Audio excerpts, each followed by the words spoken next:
ក្រសួងពាណិជ្ជកម្មបើកសិក្ខាសាលាស្ដីពីការពង្រឹងសមត្ថភាពនិងពិភាក្សារោគដំណោះស្រាយបញ្ហាប្រឈមរបស់លានហាលពោតក្រហមនិងដំឡូងមី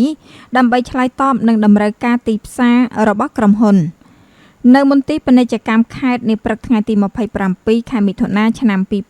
2025មានរៀបចំសិក្ខាសាលាស្ដីពីការពង្រឹងសមត្ថភាពនិងពិភាក្សារោគដំណោះស្រាយបញ្ហាប្រឈមរបស់លានហាលពោតក្រហមនិងដំឡូងមីដើម្បីឆ្លើយតបនឹងតម្រូវការទីផ្សាររបស់ក្រុមហ៊ុនផលិតចំណីសត្វស្ថិតក្រោមអធិបតីភាពលោកជំទាវ តោពិឡារដ្ឋលេខាធិការក្រសួងពាណិជ្ជកម្ម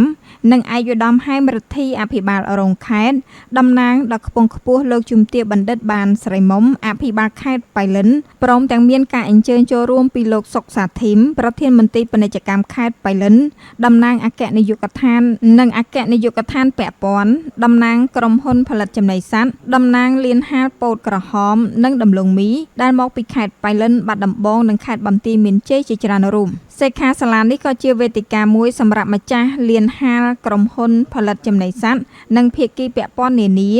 ជួបជុំគ្នាពិភាក្សាអំពីបញ្ហាប្រឈមដែលពួកគេកំពុងជួបប្រទះក៏ដូចជាស្វែងរកដំណោះស្រាយរួមគ្នាដើម្បីលើកកម្ពស់ខ្សែសង្វាក់ផលិតកម្មពោតក្រហមនិងដំឡូងមីឲ្យកាន់តែមានប្រសិទ្ធភាពនិងនិរន្តរភាពការសហការគ្នារវាងគ្រប់ភាគីគឺជារឿងសំខាន់ណាស់ក្នុងការធានាថាផលិតផលកសិកម្មរបស់កម្ពុជាអាចប្រកួតប្រជែងបាននៅលើទីផ្សារហើយកសិករក៏ទទួលបានផលចំណេញខ្ពស់ផងដែរបន្ទាប់ពីការពិភាក្សាដ៏ផុសផុលអំពីបញ្ហាប្រឈមនិងដំណោះស្រាយនានារួចមកឯកឧត្តមហែមរិទ្ធីអភិបាលរងខេត្តបានមានប្រសាសន៍លើកឡើងថាតាមរយៈសិក្ខាសាលានេះលោករំពឹងថាម្ចាស់លានហាលនឹងទទួលបាននូវចំណេះដឹងថ្មីៗនិងបទពិសោធន៍ល្អៗក្នុងការដោះស្រាយបញ្ហាប្រឈមនានាដើម្បីលើកកម្ពស់គុណភាពនិងប្រសិទ្ធភាពនៃការហាលពោតក្រហមនិងដំឡូងមីលើសពីនេះកិច្ចសហប្រតិបត្តិការរវាងម្ចាស់លានហាលនិងក្រុមហ៊ុនផលិតចំណីសត្វនឹងកាន់តែរឹងមាំដែលនឹងរួមចំណែកដល់ការអភិវឌ្ឍសេដ្ឋកិច្ចខេត្តបៃលិនទាំងមូលក្នុងឱកាសនោះដែរលោកជំទាវ តោពិឡាបានមានប្រសាសន៍ជំរុញដល់ម្ចាស់លានហាលទាំងអស់ឲ្យយកចិត្តទុកដាក់លើការកែលម្អគុណភាពផលិតផលរបស់ខ្លួនដូចជាពោតក្រហមនិងដំឡូងមី